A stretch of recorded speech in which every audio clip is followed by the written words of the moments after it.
You're here on Intylive.radio to the daytime show on Friday, the 30th of October, with Val and Marlene Halliday, and we are delighted to welcome our guest, Andrew Murray-Scott. Hello, Andrew.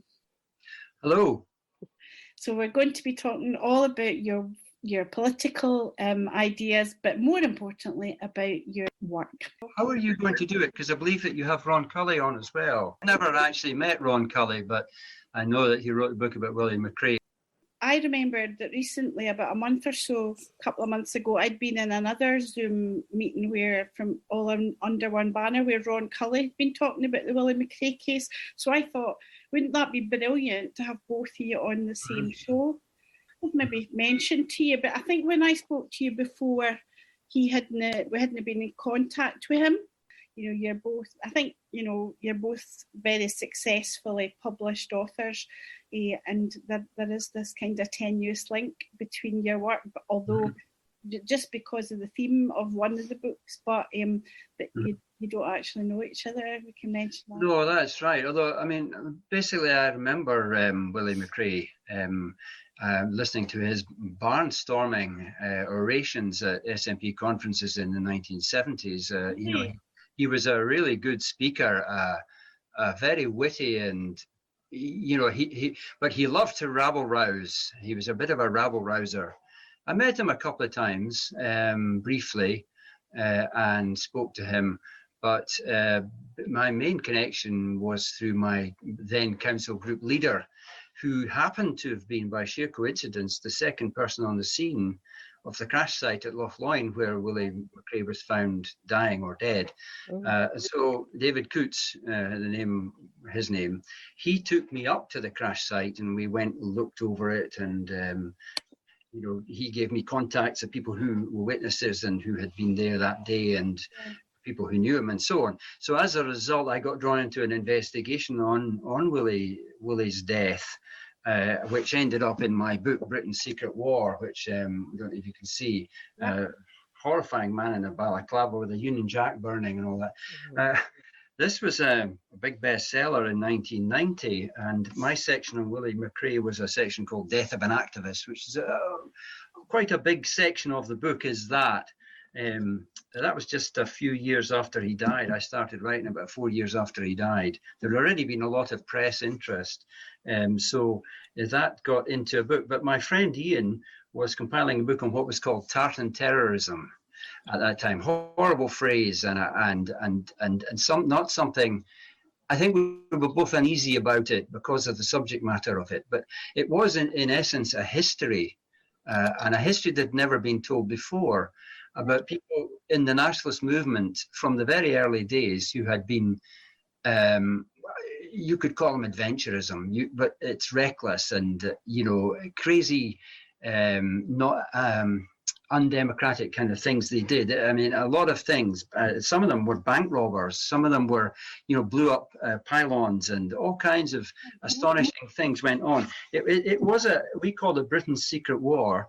Because it was really, if you added it all up, it was an astonishing thing. I mean, this is what it says, the inside story of tartan terrorism in the 70s and 80s. Since 1968, there have been approximately 79 bombing incidents, 40 political bank raids, and hoaxes and bomb scares. Judges at 18 trials involving 1,095 witnesses have handed out sentences to 52 Scottish terrorists, inverted commas, 286 years in jail. The cost of the state has been several £million. It's created records of terror trials, the longest trial ever, 1976 was a terror trial, the longest jail sentence for a non-capital offence, 1972, and the most intensive security operation ever seen at the Scottish High Court. So that was held in Edinburgh, Andrew. This was in Edinburgh, in the High Court in Edinburgh, was it? I'm not quite sure which one it was. The fact is that if you put it all together, but we are talking about 40 years, from nearly 40s to 1982, and it's very clear at 1982 it kind of finished, but it dribbled on a bit more to 1984. But this was a period of history that is finished, and we were always very keen to tell people that at that point, this was a piece of history that had never been told before, but it's finished. And it only happened because we didn't have democratic means to express our, etc. So despite all this, that hedging our bets, we still got a bit of a slagging when it came out.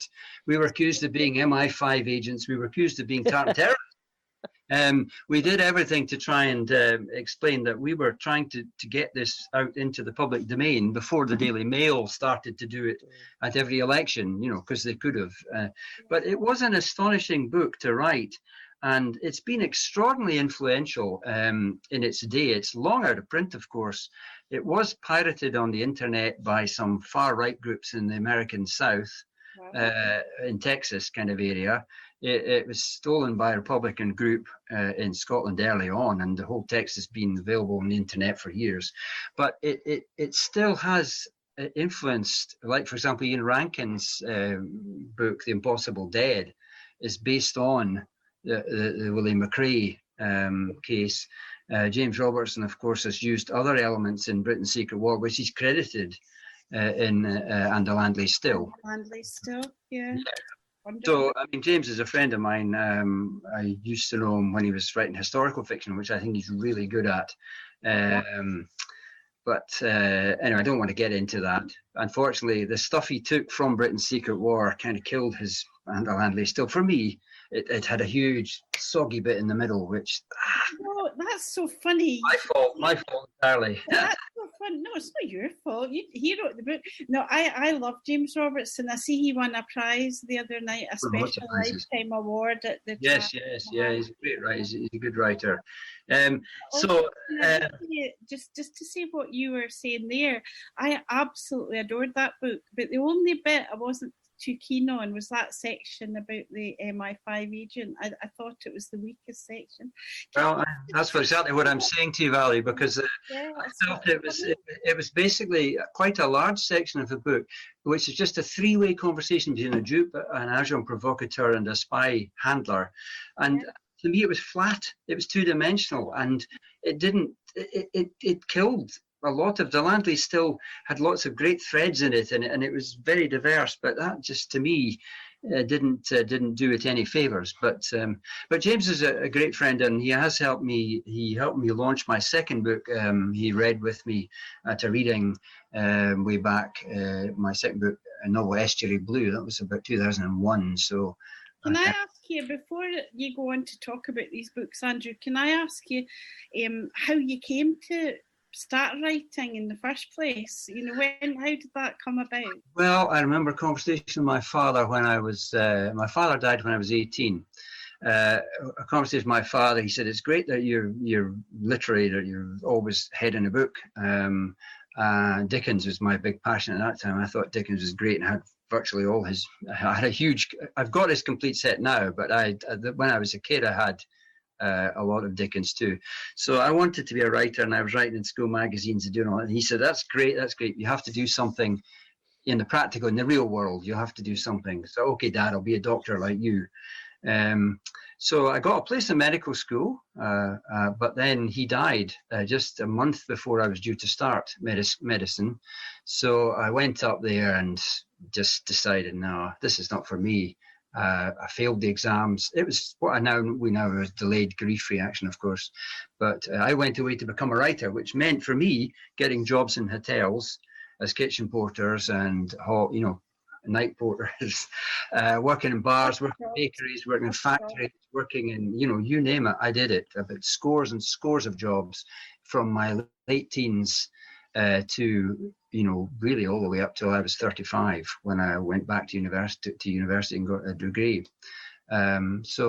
But it was all good experience for being a writer. So I've been a writer all my life is the answer to your question. You've started really early. I've had a very hard apprenticeship, a long apprenticeship. I think I must have been the worst possible writer it could have been when I started out. Although I nearly got a novel accepted by a big publisher in 1984.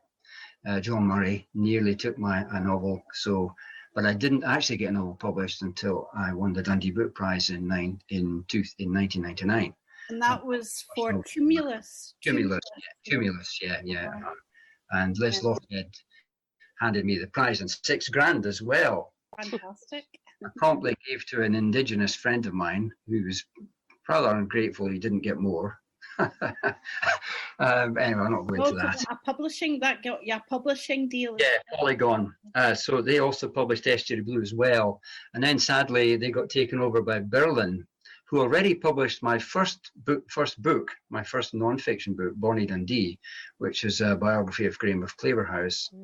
And I went on to write, to collect his letters and edit his letters for the Scottish History Society too, which nearly ruined my eyesight. Am I right in thinking that you publish under two names, Andrew Scott and Andrew Murray Scott? Yeah. Uh-huh. Is there a reason for the two? Well, Andrew Scott is only the last, the three, he's only the series. Everything else is Andrew Murray Scott. That's my main name. I'm registered at the Scottish Arts, with writing live literature journal as Andrew Murray Scott. That's my name. But it's just I'm using the pen name of Andrew Scott for these because why? Because I wanted to make a new start. I wanted to put something to do this new genre that I've created called Scottish espionage. And I wanted something snappier on the page. And I think Andrew Scott looks at. When I started out, I was Andy Scott. I first published under Andy Scott. Then I was Andreas McAlpin, Gaelic version of my name. Published short stories under that too. Then I've been A.M. Scott. And to my extreme annoyance, and my books are usually shelved under M for Murray instead of S for Scott. So I've had hyphens added as well. The one thing I don't want in writing is a hyphen. I'm not one of these hyphenated people. So tell us a little more about, you mentioned there, genre of Scottish espionage. Yes, this is an idea because James Robertson and Ian Rankin and others had written books around about some of the subject matter from our book Britain's Secret War. The penny dropped on me, and I thought, well, if they can do it, why don't I do that as well? I'd never tried to write in genre at all. I'd always been kind of a literary fiction writer in the sense. But I tried it, and after many starts, it became Deadly Secrecy. It was originally in about 3 different other kind of titles, and then finally Deadly Secrecy. Put it out. People liked it, and I thought this is going to work if I use Scottish landscape, places just a bit off the beaten track. I have a good steady plot. I have quite a likable protagonist, and I can say things about Scotland now and Scottish politics, and I can.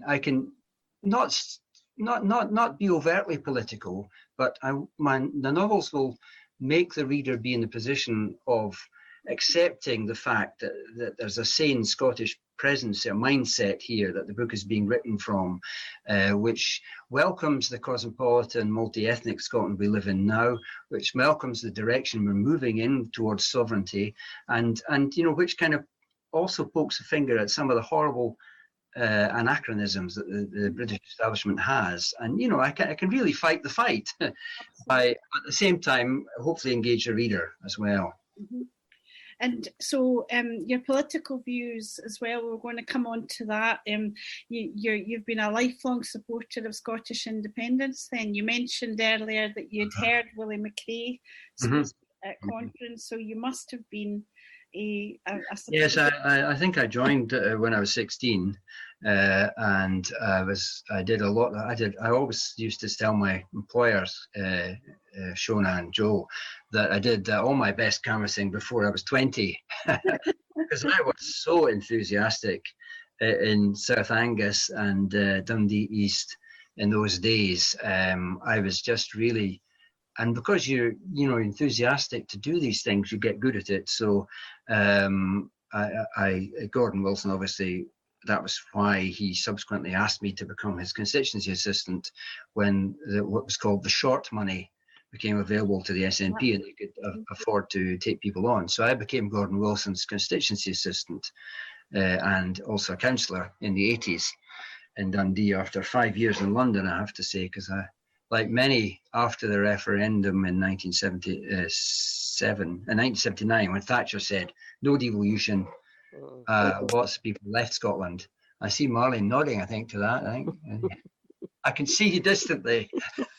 But 1979 was a watershed year. Lots of activists were so fed up at the way things were going that they left Scotland, and I was one of them. I went and worked in London for 5 years, and nearly got another novel accepted. There, came very close to doing it, but didn't quite do it. Met lots of famous people, but gradually became a journalist. So that when I came back, I was on the way to becoming a freelance journalist, but then the job for Gordon intervened. Did you work as a press officer then? No, not really. I was his constituency assistant. I did everything. There was, up to that time, he'd had a part-time secretary, and she was still there, but I did all the political stuff.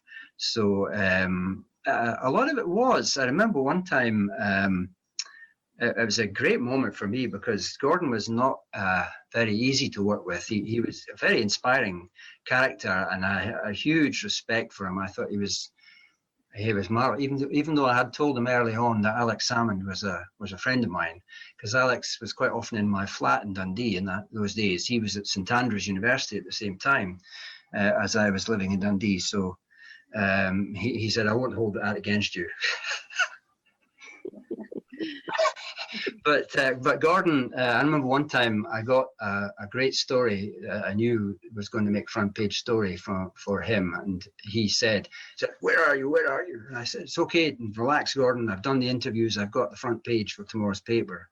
And he was quite impressed with that. So I thought, actually, that's where I'm best at. The constituency stuff, dealing with people's complaints and so on, was something I had to do. And we were fighting a very tough struggle with the Labour Party in Dundee at that time, who were, it was like a Stalinist state. It really was. And if you were an SNP person, your name was, you were numbered. You were on the list. You didn't get a job. And after Gordon lost the election in '87, I lost my job too. So I couldn't get a job anywhere, even a menial job in Dundee. So because quite often on the board were personnel managers, were Labour councillors, etc. So it was very tightly controlled. Oh yes, very unpleasant in Dundee as well. When we lost the seat, there was the scene where in the Caird Hall after the count, where Gordon and his wife Edith and me and a few others had to go past spitting Labour councillors who were practically, it was a shocking and disgusting display of the tribalism that went on in Dundee. And Edith would tell you that. She still lives in the Ferry, so disgusting. But anyway, then subsequently, I became a freelance journalist because I couldn't find employment. I encountered a lot of kindness from people who helped me and gave me contacts. I did some great things. I did book reviewing for the Sunday Herald. I did lots of articles. I mainly worked for the Scotsman, Scotland on Sunday, the Sunday Herald and the Herald, really. But I also worked for tabloids, and I did shifts for tabloids, as it's called. I had a pal who was a great photographer, so it was basically his pictures that we sold, but I sold text as well, and I got paid. It was very well paid indeed. Is the character of these three books, Deadly Secrecy, Oblivion's Ghost, and Scotch Nation, the main character is a freelance journalist? Yes. So is that character based, is it semi-autobiographical? Well, it is and it isn't, but actually all my freelance journalist experience was already used in my previous book, Estuary Blue, which was a guy called Murray Neal, because he's a slimy Murray eel, he's kind of like, anyway, the whole thing was, I used it there. So some of my stories I could tell you is quite amazing, but anyway, yes, the series, Willie Morton is much more likable than probably some average freelance journalists, in the sense he's had a hard struggle. He's 20 years younger than me. He's had a good education, a very good education, fee-paying education at George Heriot's. Is it Heriot's? God, it's George Watson's. Gosh, me, I'm forgetting basic facts here. All right. He starts out in a small kind of way doing stories of loan sharking. So there's a whole career path. If you start off at Deadly Secrecy and read Scotch Nation and Oblivion's Ghost, you'll see his career path.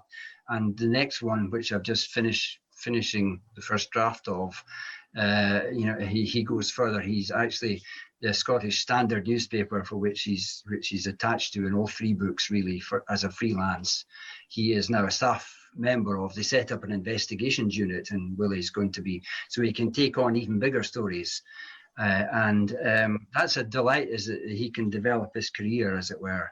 Were kind enough to send me copies of the two recent ones, and Marlene's already read one, but I'm really enjoying the first one, but I've got a lot on my plate just now, so I haven't had as much time to get to the end as I would like, but we wouldn't want to give folks spoilers anyway. Can I ask you a little as well, Andrew, about another type of writing? Yeah, I believe that one very influential book you wrote was The Making of the Monster. Yes, that's right, I've got it here. Is it Trocchi or Trocchi? Yeah, Alexander Trocchi. Yes, I mentioned earlier when I was in London, I met lots of well-known people and moved around quite diverse kind of groups of people. I was very involved in trade union movement. I worked in the health service down there. I was very involved in trade union movement. I ended up in the Old Bailey as one of the St Mary's 13. When we occupied a hospital, a psychiatric, which would be closed down by the privatisation, was a good bit ahead in England, London of what it was in Scotland. So we fought them, ended up in the High Court. We won a moral victory, but we were told to leave the hospital. We had to give up. Anyway, so I knew people on that, Jamaican shop stewards, all kinds of Irish people who were involved. Lots of, there was something like 17 trade unions in the health service at that time. So I had on the one hand, I had that life. On the other hand, I had my literary life. And I had sold an article to the Scotsman about the Scottish poetry event at the Society of Authors in London. So I said, do you have any covering? No. Can I go and cover it? Yes. I gave you money to go and cover it. So I met people like Ian Crichton-Smith, Kelman, they were all there, all the big names, and I got to meet them all. And did a nice piece in the Scotsman, got paid. So I was looking for a second piece, and I thought, well, I've heard of this guy, Alex Trocchi, because I'd read Kane's book, which is his award-winning book about a Glaswegian in the New York drug scene, really. But it is really, really, it always now lists within the top 10 Scottish books ever written. It is such a powerful. Trocchi was a fantastic writer and a Glaswegian, a Scottish Italian kind of character. Anyway, so I wanted a second article to follow that.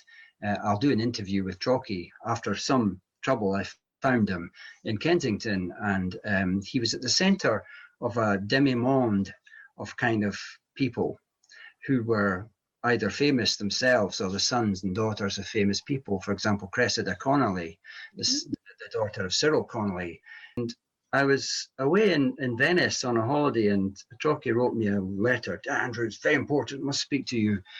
So he wanted me to move in with his friend, the Honourable George Rodney, whose father was a genuine war hero and in the House of Lords, and and so on. So for a while, for a good while, a year and a half, I lived in the centre of Kensington in this posh place with the son of a lord, and I used to go to parties all over the place with the real hoi polloi, and they would say, "Oh, Andrew, thank you for coming. Well, you've not brought George, have you?" Trocchi was there. He was friendly with me, gave me some tips, discussed a novel I was writing. Strangely, later there was a fire at his house, and after he had died, and all his belongings and books burned, including my novel. My book on Trocchi is probably the biggest book that I've done so far, in the sense of its reach, not its sales. It's not by no means the largest selling book I've ever written, but in terms of the influence, I mean, the influence on Scottish writers, like Welsh and people. Yeah, but also Louise Welsh, Graham McCrae Burnett, Gordon Legg, Alan Warner, all these people were huge Trockey-philes. And so I became the blue-eyed boy for a while, because I was the guy who had known Trockey and who wrote his biography after he died in 1984. It was a hard job because he had had an amazing life, and it was a life in pieces. And to try and put it all together into one book was a very difficult task. I subsequently edited a collection of his writing as well, which was released by Polygon at the same time. And I finally, to my delight, managed to be able to revise that whole book. And it's still in print now because it's a new edition by Kennedy and Boyd. Because, like I said earlier, there's always loose ends after a book. And I'm looking at the photograph on the cover of the book as we speak, and The Making of the Monster. That's quite an unusual title. How did that? Well, it comes from a scrap of when I say that his life was chaotic. Basically there was a study ankle deep in papers and things, and I made it my task to collect these and to annotate them and put them in some kind of order and to interest libraries and museums in getting hold of stuff of it. So I didn't just write a biography of Trockey. I reorganized all his material and everything as well. It was an unpaid task completely. It took years and years of my life, and I helped to get all his books reprinted. And I was at the center of a Trockey industry, if you know what I mean. And it was something I did because I respected him as a writer. I liked him as a mentor. He was a good friend to me. And I really do think he is one of Scotland's best writers of the 20th century. And his writing, to my delight, is much more to the public fore than it was before. If somebody was unfamiliar with his work and wanted to begin, what book of Alexander Trockey's would you recommend? Well, the one that everybody's heard of is Young Adam, because that was a film was made of it. With Ewan McGregor. Yeah, playing that part. In fact, the studio contacted me when they were coming to do the filming. They wanted to get a copy of my biography, but I didn't want to give them the Polygon book that first appeared because they made so many mistakes. We didn't even have an index in it, and it was in hardback and so on. So I had the script of this, which I photocopied and I gave them it. They never even invited me to the set, But I missed the trick. I should have said to them, when are you on the set? Because I'm coming down. I could have gone down, forced my way, and hello, Ewan, how you doing? But I didn't do that. I'm not that kind. I'm not that kind of person. But the people I met during the writing of Trockey book and so on. I mean, you name it. Harry Nelson spoke to on the phone. Tim Leary. William Burrs I went to interview, Brian Faithful, Well, I've seen photographs when I was researching a bit into your background. I see some amazing photographs of you with people like William Burroughs, and you were in America. I saw some Yeah, I was a young lad then, I looked haunted and, kind of thin, very thinny. But Terry Southern was one of the people who I'd interviewed. He was the script writer. He was a novelist, but he was also a script writer, like Dr. Strangelove and things like that. He was just a great guy, and he and I got on superbly when I went to his place, and he made me stay for a week. I couldn't get out of it. He said, "You stay." So I told him stories. A big trip round America, did you? Yes, yeah. I did a couple of months there. I did the Greyhound thing for a month, but I got an Arts Council grant to go and do it, Scottish Arts Council. So they paid my travel things. So I eked it out. It wasn't a massive amount of money, but I eked it out by finding the cheapest places I could possibly stay at and anywhere I went to.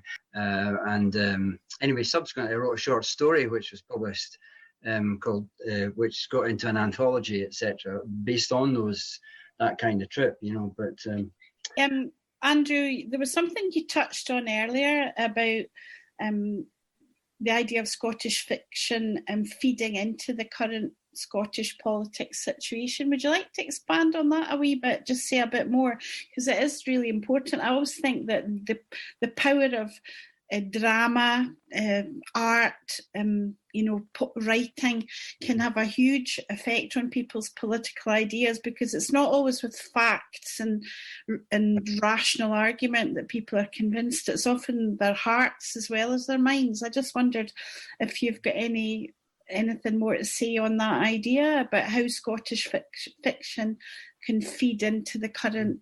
Yes, absolutely. I think Scottish writing has always been very, very strong. Scottish fiction and so on. And I remember William McIlvanney and people like Alistair Gray, of course, and Jim Kelman, of course. But it's never been explicitly political. It's been part of the resistance from Thatcherism. It drove a huge expansion of Scottish writing and Scottish arts in all ways as a kind of defence mechanism to protect identity. But it has always puzzled me that we do lack fiction that in other countries which have national independence movements, there have always been writers who are at the foreground of that with novels. Yes. It doesn't seem to happen in Scotland. There's not really in Ireland. You think of all the writers who were part of the movement. Brendan Behan, for example, very political writer, and so on. And in Latin America, there's been some incredible books. I'm thinking in Kenya, I can never pronounce the chap's name, but I've got his book sitting there. Whole novelists have made their careers out of being writers of the national independence movement of their country. But Scotland has got a lot of journalism about it and non-fiction writing, but there's a lack of bloggers, but not so much. Yeah, there's a lack of people who you could say James Robertson's book was political in the sense that it showed Scotland kind of moving maybe in a direction, but I feel there should also be a more committed kind of writing that considers political process as well.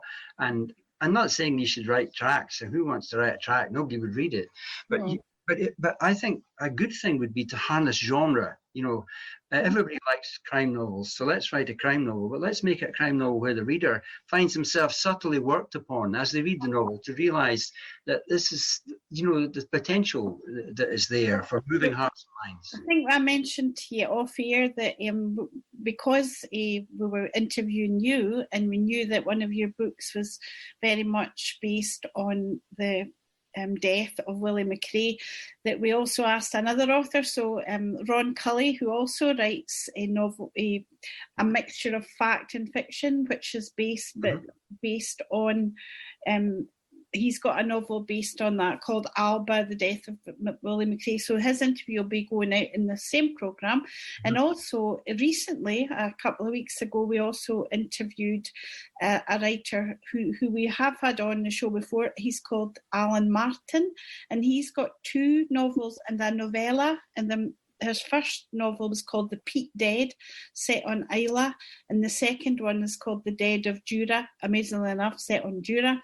And although these are crime fiction, it's about, a crime, there's heavy political overtones, particularly with the second one. So I don't know if you're familiar with his work, but I would recommend it as well, because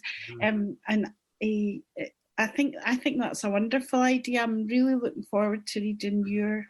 There's also another chap who, when I took retirement from Shona Robison and Joe Fitzpatrick and Stuart Hosey's office, having done 9 years as a press officer with them, that's round about the time when I got started into this whole process with Deadly Secrecy.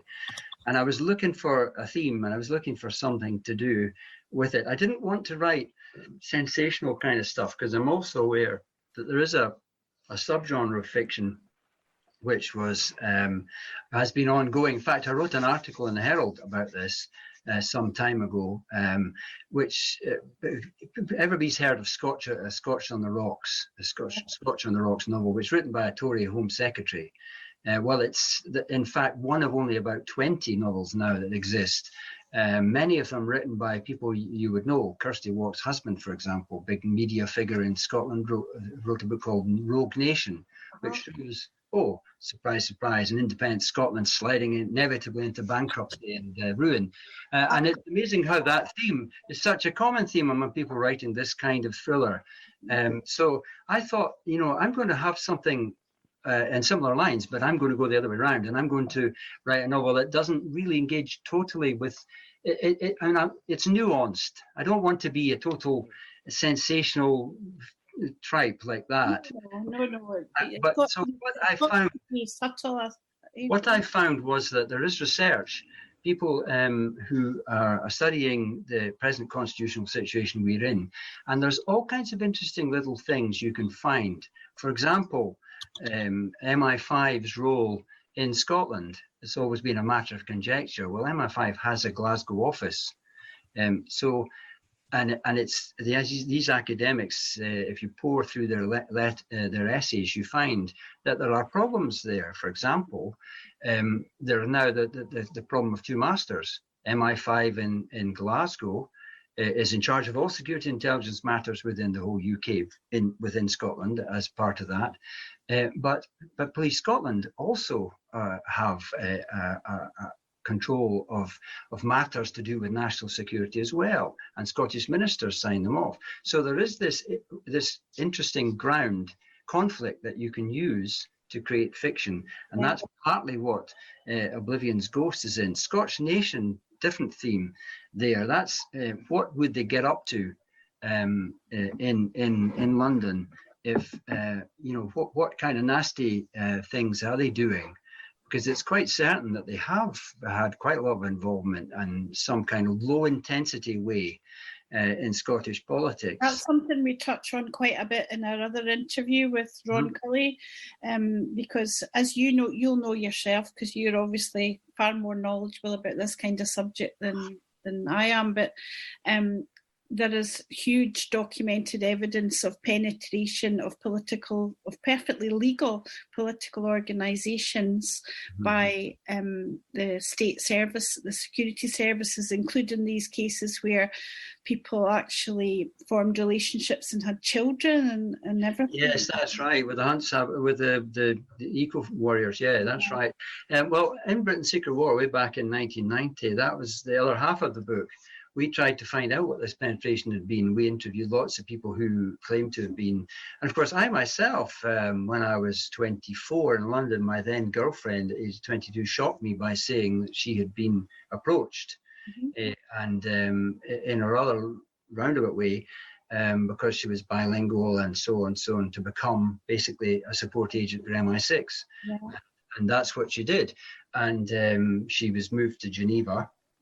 I went there and met her, and she cut me off without she got rid of me. She'd obviously been told, I think, by her handler or whoever, this chap's possibly, a security risk. We don't want anything to do with him. So that was the end of that relationship. Can I ask you, Andrew, just I'm conscious of the time, and I don't want to have you stuck here with us for too long, but I just wondered, what would your ideas be on the current situation? Because the threat, as we call it, the opportunity, but the threat to the UK, to the Union from Scottish independence, as it is painted in the media, is stronger than ever. Do you think there's a good chance that the Yes movement and the pro-independence parties have been penetrated by the security services? Well, it would be very surprising if they weren't.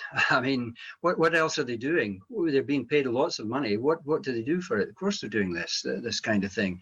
I mean, I remember back when I myself got contacted by a chap. There's a very strange incident, this altogether. I had a new friend, shall we say, as a person who was heavily involved in the party in Dundee and also an author and was writing various things. This chap appeared, and for a while we were friends, and he was a law lecturer at a university not a million miles from where I'm sitting now, except he wasn't. For several weeks I had been chatting with this guy, was one of us, and he etc. And we went for drinks and we talked and all that stuff, and then he wasn't there anymore. And I thought, I wonder what happened to him. So eventually I went back to university and I asked about it in the law department. Well, nobody of that name here. So how do you figure it? But everyone's got stories like that. Yeah, And, fascinating, really. but at the same time, I don't want to inflate that kind of stuff and make it because there's a terrible blight on our planet at the moment called conspiracy theory. Yeah, Mr. Trump has a big hand in it, and I don't believe in kind of getting the crazies all worked up. no. I'd like to really stick to more observable truths, and there's enough research coming out from genuine bona fide political scientists and pundits about the problems that the constitutional situation has at the moment. So I'm going to concentrate on those and write intelligent fiction based on these issues, Well, I'm sure anyone that's been listening is absolutely dying to read. Just if you just remind us again about the names of the 3 books there that folks should be looking out for. Well, Scott's Deadly Secrecy, which Leslie Riddick praised very highly as a real page turner. She was very good. I mean, she's one of the busiest women in Scotland, and yet she read. Very much so. Gave me a thing too. Good for her. Billy Kay read Oblivion's Ghost, the 3rd one, and he gave you a fantastic yeah. They've had great reviews in the papers. I mean, the one that can be called Riveting Reads, etc., by the Courier and the Press and Journal and so on and so forth. And the second one, Scotch Nation, is the one with the Big Ben on it and Willie Morton running from Big Ben. The thing about Willie Morton is when it first appeared, Willie Morton was a bit bigger than he is now. People said, actually, the perspective is wrong. So Willie Morton was shrunk. So it's a smaller Willie than it was originally. Sorry. Careful what you're saying there. Yes, well, but Willie Morton is going to be, is with me. He's in my head, really. I can see how he responds to things. His girlfriend, Professor Emma McKechnie, I beg your pardon, I'm just getting all tongue-tied. He's developed this relation. He starts off as a single guy in Deadly Secrecy. He's divorced, but he meets her in Scotch Nation. She's much closer to him, shall we say, in Oblivion's Ghost. In book 4, they're actually going to be living together, finally. So that's the one that's coming out next. Well, yes, thank you. I can't tell you the title of. That's all right. We'll be looking out for it. That's been an absolute pleasure talking to you today, Andrew. So thank you very much indeed. Well, thank you for putting up with me. It's not easy. I know that I tend to be a bit gregarious. I tend to talk an awful lot once I'm given the slightest bit of encouragement. That's exactly what we want, and we've loved listening to you talk about you, especially about a lot of the experiences and the literary demi-monde down in London as well. We're very fortunate that both of you have been consented to be interviewed and accepted their invitation, and we're absolutely delighted. And also a big shout out to Dave Rennie, Dr. Dave, who's got a Halloween show on. Well, by the time this goes out, it'll have gone out, but he's got a really good music show here on Intylive Radio. And Dave put us in touch with you. So he was the DJ at my 60th birthday party. Well, that was really worth a big thanks to Dave, and also remind folk that his show is on every Wednesday evening at 9. He does a really great music show, and also we will be playing some of your music choices. You've given us some amazing music choices here, which we'll talk about on the show later on. Thank you very much, and we'll say goodbye just now, Andrew. Thank you very much. Thanks very much indeed. Thank you. Thank you.